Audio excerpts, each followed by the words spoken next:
오늘 우리에게 주시는 하나님의 말씀은 신약 로마서 8장 12절에서 17절입니다. 로마서 8장 12절에서 17절 저와 여러분들이 한 절씩 교독하시고 17절 말씀 합독하겠습니다. 그러므로 형제들아 우리가 빚진 자로 돼 육신에게 져서 육신대로 살 것이 아니니라. 너희가 육신대로 살면 반드시 죽을 것이로되 영으로서 몸의 행실을 죽이면 살리니 무릇 하나님의 영으로 인도함을 받는 사람은 곧 하나님의 아들이라. 너희는 다시 무서워하는 종의 영을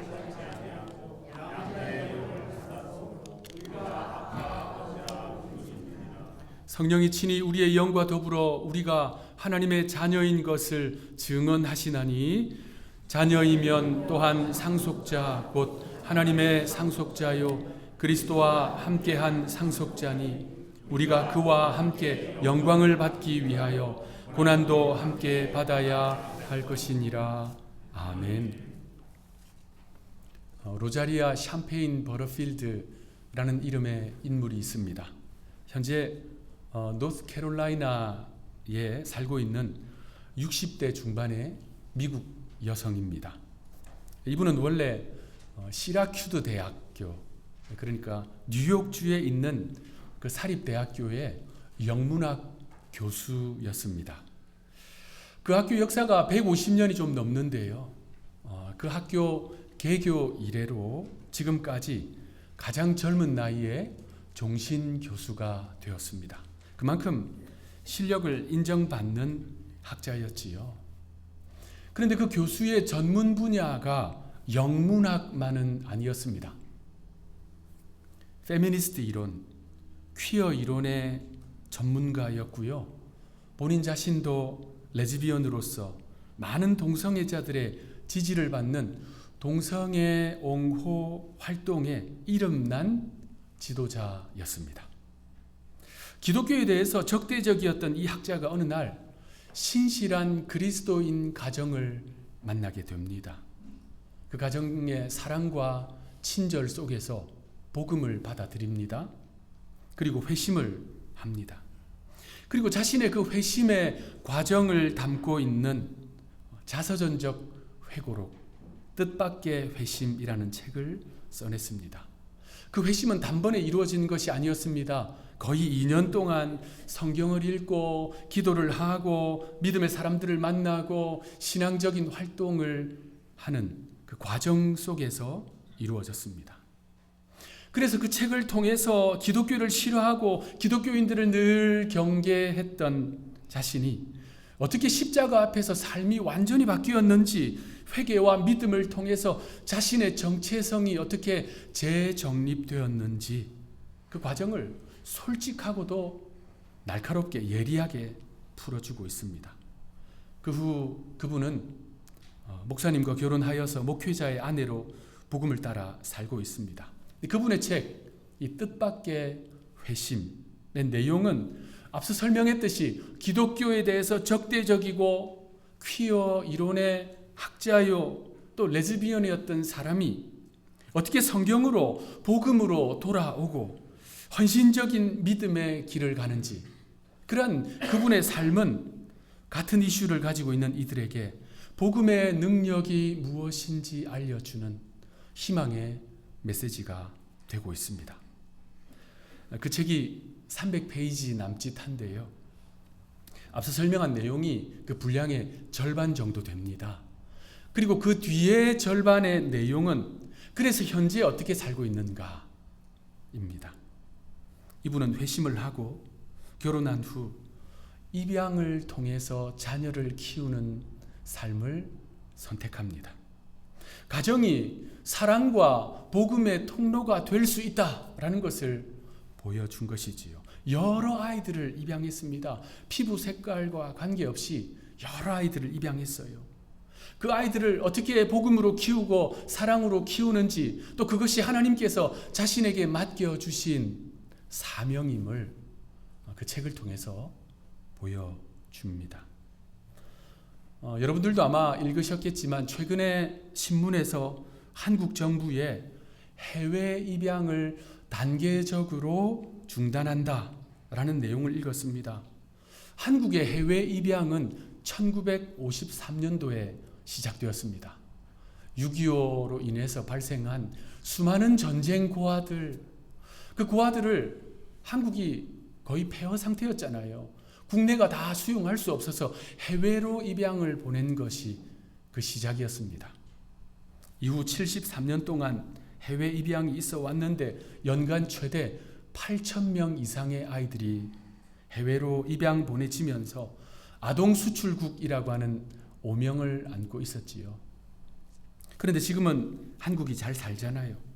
그래서 그 한국의 국내의 기관들을 보완하고 보강해서 올해 2026년을 시작으로 2029년까지 단계적으로 해외로 아이들을 입양 보내는 것을 이제 멈추도록 하겠다라는 내용이었습니다.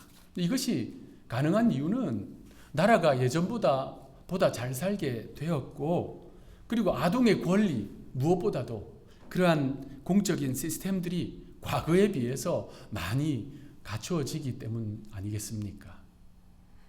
지금 우리가 사는 21세기는 그러한데, 자, 그렇다면 1세기는 어땠을까요? 지금으로부터 2000년 전 로마 제국이 세상을 호령하던 당시 사도 바울이 하나님의 말씀인 이 로마서를 기록하고 있었던 그 시대, 우리는 그 시대로 거슬러 올라가 보아야 합니다. 그래야 이 오늘 본문의 진정한 의미를 깨달을 수 있습니다. 로마 제국 시대의 어린 아이들의 인권은 참으로 비참했습니다. 우선 여자 아이들은요, 어린 시절이든 성장을 해서 성인이 되었던 교육을 받을 수 없었습니다. 공적인 활동을 할 수 없었습니다. 어떤 아이들은 자라서 노예가 되었습니다. 그들은 노동력 때문에 필요하다라고 여겨지기는 했지만 어린 시절부터 자유인들보다 열등한 존재, 미개한 존재로 취급받았습니다. 그렇다고 자유의 신분을 가진 아이들이라고 해서 다 행복한 삶을 살았던 것은 아닙니다. 그들 중에는 아예 성장하지 못하는 아이들도 있었습니다. 로마는 원하지 않는 아기들은 버려도 된다라고 여겼습니다. 그것을 유기라고 표현하는데요. 당시 가족들의 생사 여탈권은 가장에게 있었습니다. 그래서 아기가 태어나면 이 아기를 키울지 버릴지 8일 안에 결정했습니다. 여러분, 태어난 지 8일 된 신생아가 유기가 되면 어떻게 될까요? 살 수 없죠. 죽을 수밖에 없었습니다. 아기를 유기하는 이유는 다양했습니다. 집이 가난하다는 이유로 아기를 유기했어요. 반대로 집이 부자인데 재산 분할을 원치 않아서 아기를 유기했습니다.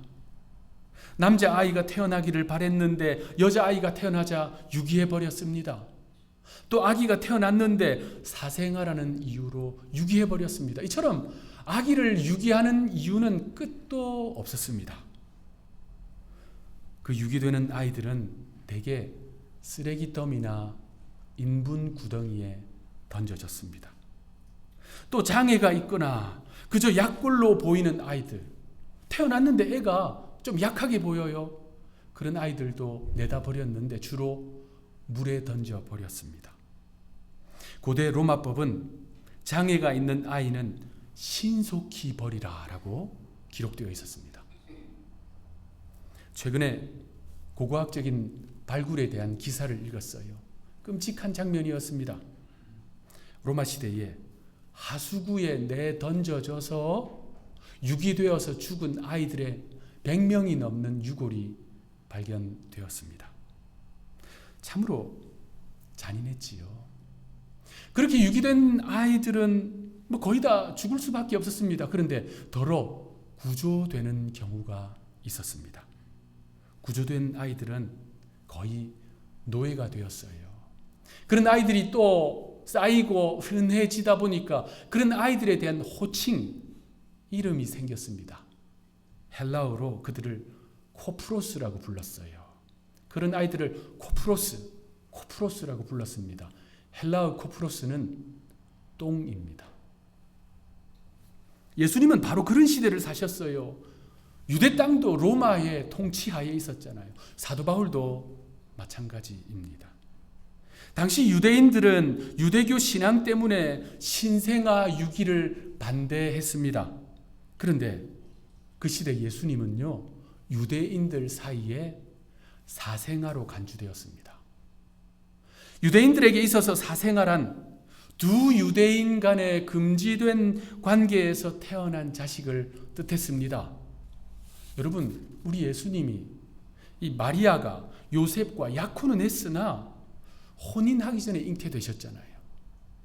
그러니까 당시 유대인들은 그렇게 태어난 예수님을 사생아라고 여겼던 것입니다. 그래서 만약 요셉이 로마 사람이었다면 예수님은 태어나자마자 유기되어서 살 수 없었을 것입니다.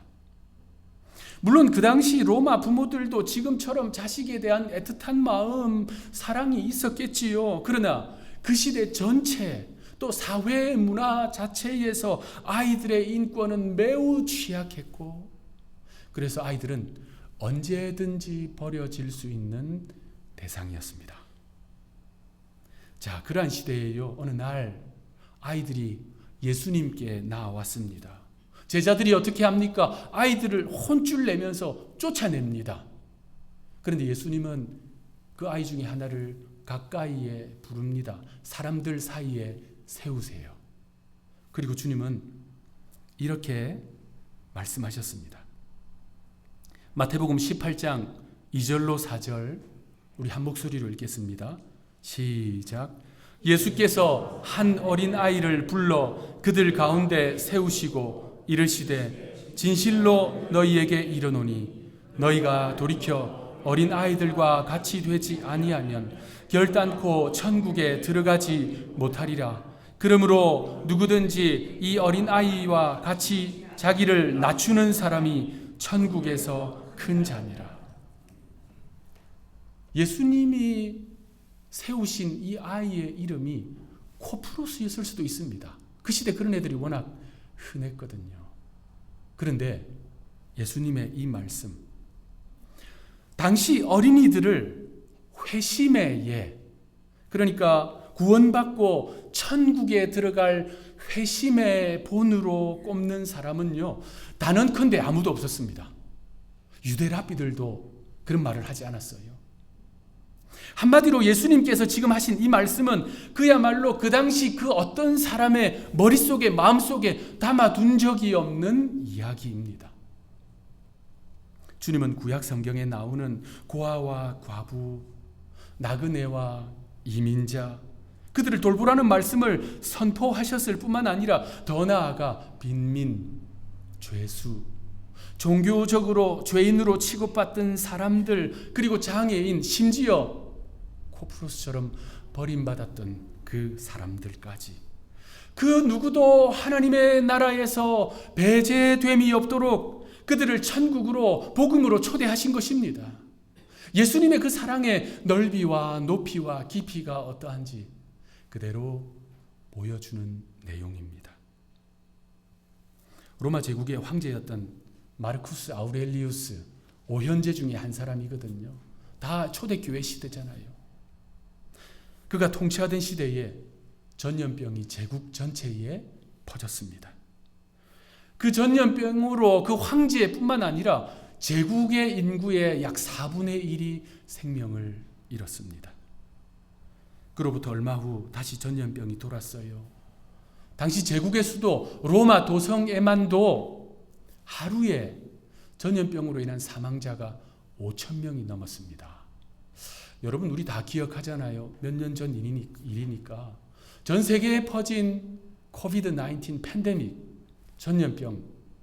그때 극심했을 때 한 국가의 하루 사망자가 약 1,000여 명이었어요. 우리 그런 시대에 패닉에 빠졌잖아요. 그런데 지금 이 성경시대 로마 제국은 로마 도성에만도 하루에 사망자가 5,000명이었다는 말입니다. 사람들은 공포에 시달렸어요. 그들이 중요하게 여겼던 그 어떠한 문건들에도 그 상황을 어떻게 헤쳐나갈지에 대한 내용이 없었습니다. 그들이 그토록 숭배했던 제우스의 가르침에도 그 어디에도 자신의 목숨을 위태롭게 하면서까지 다른 사람, 생면부지에 죽어가는 사람들을 도와야 한다라고 하는 가르침이 없었습니다. 그래서 그 시대에 역사학자 투키디데스는 이런 내용을 남겼어요. 사람들은 아무도 돌봐주는 이 없이 죽어간다. 돌보려는 사람이 없어서 온 식구가 죽은 집도 많았다. 죽어가는 자들이 그냥 무더기로 쌓여 있었다. 신을 향한, 여기서 신은 하나님이 아닙니다. 제우스 같은 그리스 로마 신이에요. 인간의 신을 향한 신앙이나 인간의 어떤 법도 이것을 막지 못했다. 또 병이 들기 시작하자 그들은 감염자들을 밀쳐냈고 사랑하는 가족마저 피했다. 죽기도 전에 그들은 길에 내버려졌고 묻히지 못한 시체들이 쓰레기처럼 취급되었다. 자, 그러한 시대에 아주 독특하고 특별한 사람들이 있었습니다. 바로 예수님을 따르는 믿음의 공동체, 교회였습니다. 그들은 병자들을 치료하고 또 병자들을 치료하시고 그들을 돌보신 이 예수님의 삶과 가르침을 기억하고 그대로 실천했습니다. 그러자 사람들이 그리스도인들을 주목하기 시작했습니다.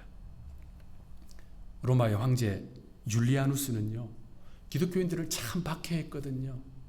그런데 그리스도인들보다 못한 자신의 그 이교 사제들을 이렇게 책망했습니다.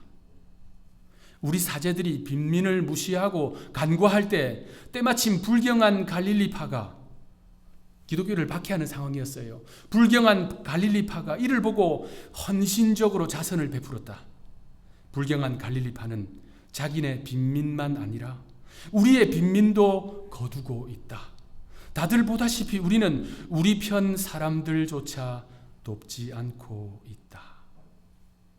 당시 그리스도인들은 몸이 아픈 사람들, 병자들, 가난하고 소외된 사람들을, 약자들을 도왔어요. 그것이 병원의 효시입니다. 특히 그들은요, 오늘 본문과 관련해서 버려진 아이들, 코프로스들을 거두어 드렸어요. 사랑받는 자녀들이 되게 했습니다. 입양했다는 말입니다. 오늘 본문은 바로 그 입양에 대한 말씀을 선포하고 있습니다. 오늘 본문 15절 말씀 우리 한 목소리를 읽겠습니다. 시작. 너희는 다시 무서워하는 종의 영을 받지 아니하고 양자의 영을 부르짖느니라. 아멘. 이 말씀은요, 당시 유대교뿐만 아니라 로마 사회, 문화, 종교로 볼 때 하나의 혁명적인 선언입니다. 구약 성경을 보면 하나님과의 관계를 아버지와 자녀의 관계로 묘사한 부분이 구약 성경에도 있습니다. 그런데 그것은 한결같이 민족적인 또 언약적인 측면에서 그렇게 표현했어요. 그 누구도 하나님을 향해서 개인적으로 친밀하게 아빠라고 부를 수 없었습니다. 그것은 신성모독이었어요. 그래서 하나님을 향해서 하늘의 하나님, 이스라엘의 하나님, 주권자 하나님 이렇게 고백했던 겁니다. 자, 그런데 하나님, 우리 예수님께서 십자가를 앞두고 계실 때 기도하셨지요. 뭐라고 기도하셨습니까? 아바 아버지요. 한글말로 그대로 번역하면 아빠 아버지입니다.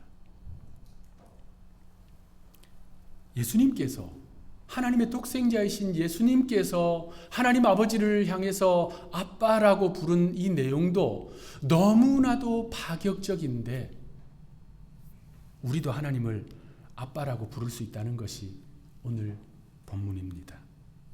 죄인된 우리가 마치 코프로스처럼 우리의 죄로 말미암아 스스로 하나님을 떠나서 스스로 버림받은 우리가 하나님을 아빠라고 부른다. 이것은요, 엄청난 사건입니다. 노예 둘로스는 아버지를 가질 수가 없었습니다. 법적인 인권이 없었고요. 그저 주인의 소유였기 때문입니다.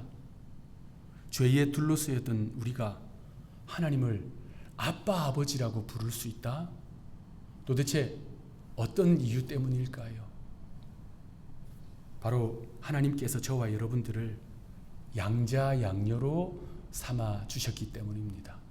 앞서 읽은 15절이 바로 그 위대한 선언입니다. 그렇다면 제가 여러분들이 하나님의 자녀라는 사실, 이 엄청난 사실 어떻게 알 수 있을까요? 오늘 본문 16절은 그 해답을 가르쳐 줍니다. 우리 16절 말씀 합독하겠습니다. 시작. 성령이 친히 우리의 영과 더불어 우리가 하나님의 자녀인 것을 증언하시나니.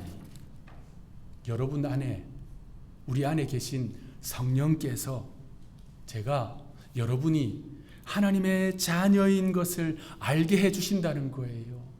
여러분 한번 따라 하시겠습니다.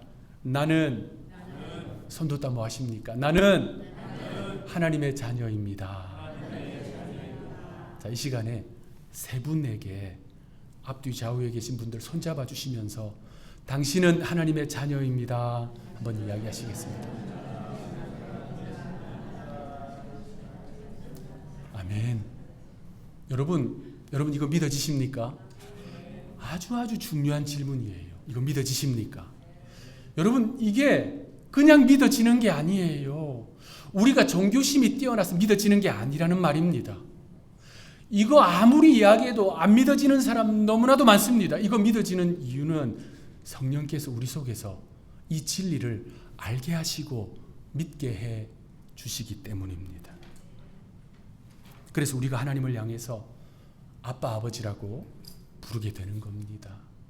하나님은 그 양녀된 우리를 향해서 이러한 특권을 말씀해 주십니다. 오늘 본문 17절 말씀 우리 한 목소리를 읽겠습니다.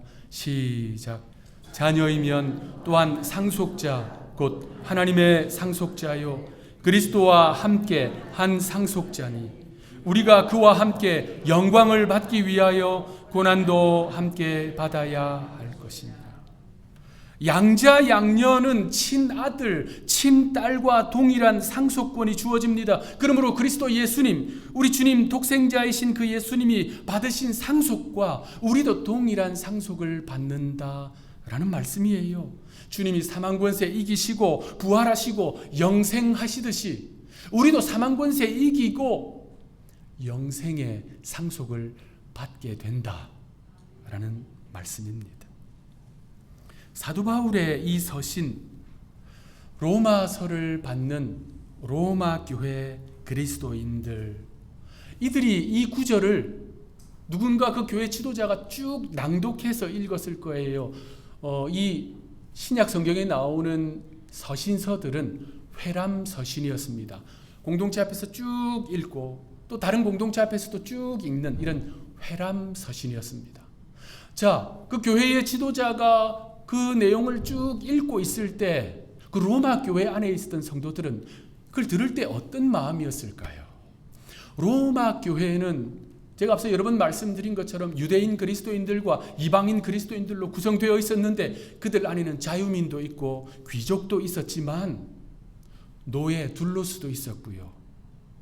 피리 코프로스 버림받았던 사람들도 그 공동체 안에 있었을 것입니다. 그러한 그들에게 하나님께 입양되었다.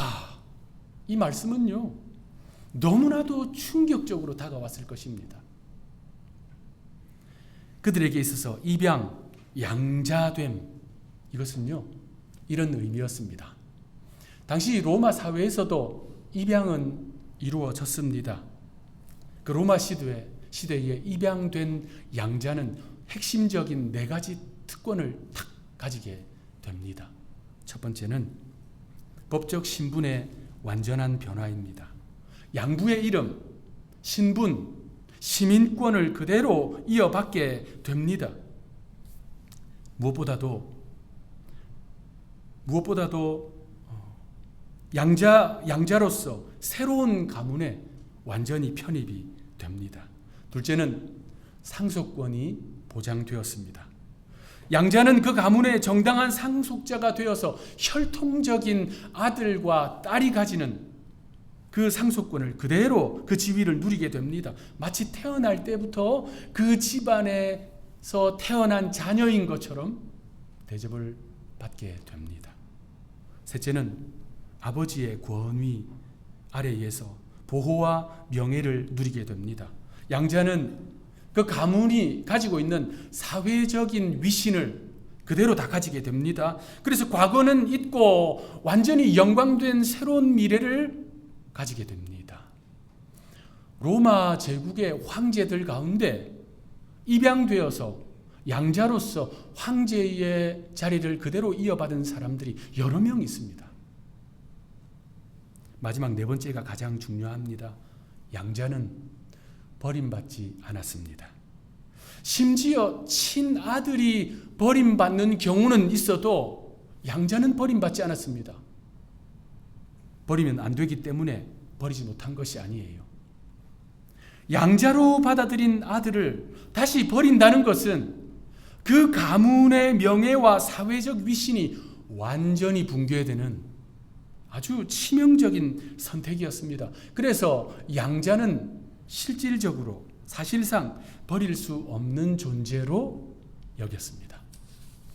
우리 하나님께서 우리를 자녀로 받아주시기 위해서 우리가 하나님을 향해서 아바 아버지, 아빠 아버지라고 부를 수 있도록 하나님께서 행하신 일이 바로 그것입니다.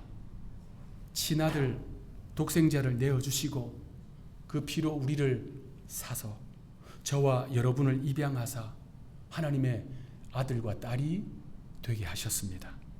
그래서 하나님은 양자 양녀인 우리를 어떻게 한다고요? 결코 버리지 아니하십니다. 여러분 이 진리를 반드시 믿으시기 바랍니다. 저는 최근에 이 진리가 영혼 깊이 다가오는 경험을 했었습니다. 여러분 아시는 것처럼 제가 지난 신년 초에 병원에 입원을 하여서 주일에 교회를 나올 수가 없었습니다. 몇몇 분들은 알고 계신데 제가 병원에 입원을 하게 됐던 계기가 혈압과 관련이 있었습니다. 지난 연말에 어떤 계기로 제가 혈압이 많이 올랐어요. 170까지 올랐는데 혈압이 내려오지 않더라고요. 그래서 주치의에게 찾아가서 혈압약을 처방을 받아서 먹었습니다. 그런데도 내려가지 않아서 며칠 후에 얼전 케어에 갔었습니다. 가보니까 심박수가 100 이하로 내려오지 않는 상태였어요. 그래서 심장약을 처방을 받았습니다. 근데 그 약을 먹었는데도 혈압이 계속 내려가지 않는 거예요. 다시 또 주치의에게 찾아갔어요. 가니까 이제 혈압약의 한 종류인 이뇨제를 처방을 해줬습니다.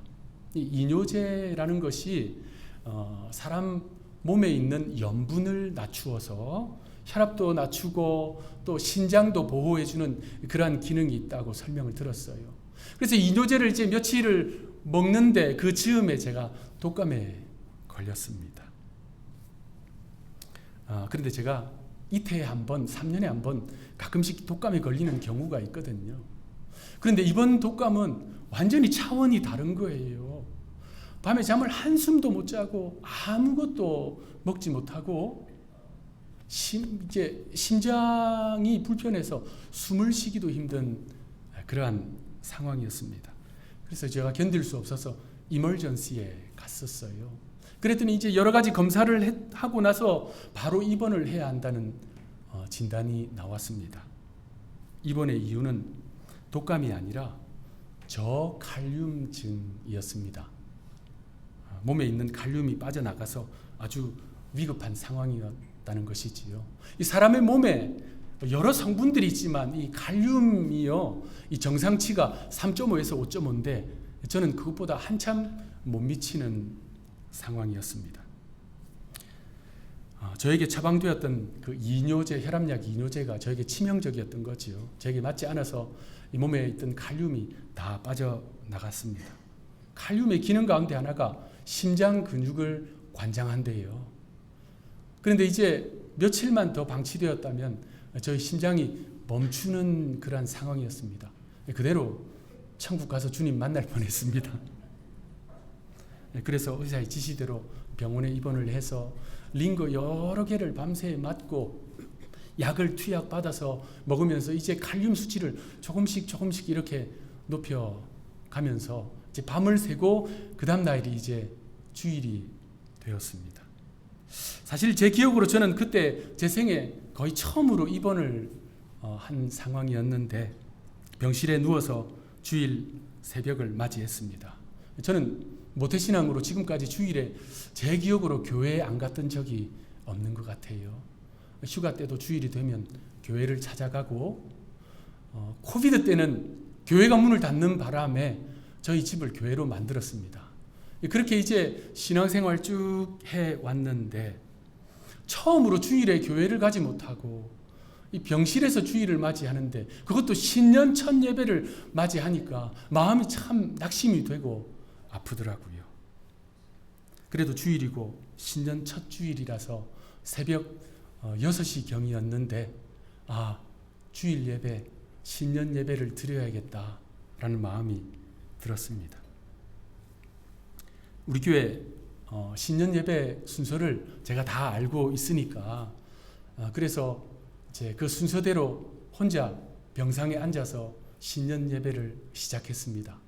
사도신경으로 신앙 고백을 드리고 그 다음에 이어지는 찬양 들어오라 지성소로 오라 오늘 우리 함께 불렀잖아요. 그 찬양을 다 부르는데 눈물이 쭉 흐르는 거예요. 들어오라 지성소로 오라. 이 찬양을 다 부르는데 제가 이 찬양을 부르고 있지만 마치 하나님께서 저에게 들려주시는 음성처럼 저를 하나님의 자리로 초대하시는 음성처럼 들려왔습니다. 그 병상을 지성소가 되게 하시고 저를 하나님 가까이로 부르시는 거예요. 그 병상에서 무릎을 꿇고 손을 들고 하나님을 향해서 찬양을 했습니다. 그리고 이제 로마서 말씀을 쭉 묵상하는데 큰 은혜와 깨달음을 주시더라고요. 그리고 예배를 드리다가 헌금 순서가 있잖아요. 헌금을 드려야 되는데 드릴 곳도 없고 드릴 수도 없어서 하나님 앞에 손을 들고 이렇게 고백했습니다. 하나님, 저의 삶을, 저의 마음을, 저의 인생을 하나님께 올려드립니다. 그리고 축도 우리 성도들을 위해서 축복 기도를 하고 저의 병상 신년 예배를 마쳤습니다. 그 예배 중에 제가 크게 깨달은 것은 하나님의 사랑이었습니다. 독생자를 내어주시고 저를 입양하시사 양자로 삼아주신 하나님 아버지의 그 절절하신 사랑, 병상이 성소가 되게 하시고 예배의 자리, 은혜의 자리로 초대하사 저로 하여금 하나님을 향해서 아빠, 아버지라고 부르게 하신 그 하나님의 사랑, 그래서 하나님의 아들로 양자된 저를 결코 버리지 아니하시는 하나님의 그 크신 사랑 느끼고 깨닫게 해 주셨습니다. 사랑하는 성도 여러분, 하나님은 우리를 입양하셨습니다. 그 아들을 내어주시고 저와 여러분들을 양자, 양녀로 삼아 주셨습니다. 그래서 하나님은 우리를 결코 버리지 않으십니다. 우리에게 구원과 영생을 상속받게 하십니다. 이 복된 소식을 믿음으로 받아들이고 아빠, 아버지, 그 하나님의 뜻을 따라 말씀을 따라 하나님과 친밀하게 동행하며 살아가는 하늘의 모든 권속들 되시기를 구주 예수님의 이름으로 축원합니다. 아멘. 기도하겠습니다. 주님, 감사합니다. 주께서 우리를 십자가 보혈로 사시고 자유케 하시고 하나님의 자녀가 되게 하시니 감사합니다. 이 은혜를, 이 은총을 철필로 아로새김과 같이 우리의 마음판에 아로새겨 꼭 기억하게 하옵소서. 하늘의 모든 권속들, 하나님의 아들들, 딸들, 결코 버리지 아니하시는 그 크신 사랑을 든든히 붙들고 고난을 이기고 시험을 이기며 믿음을 따라 살아가게 하옵소서. 이번 한 주간, 아니 남은 생애 동안 아빠 아버지이신 하나님을 친밀하게 붙들고 동행하며 살아가는 저희들 모두가 되게 하옵소서. 우리의 영원한 구원자이신 구주 예수님의 이름으로 간절히 기도하옵나이다. 아멘. 찬양하며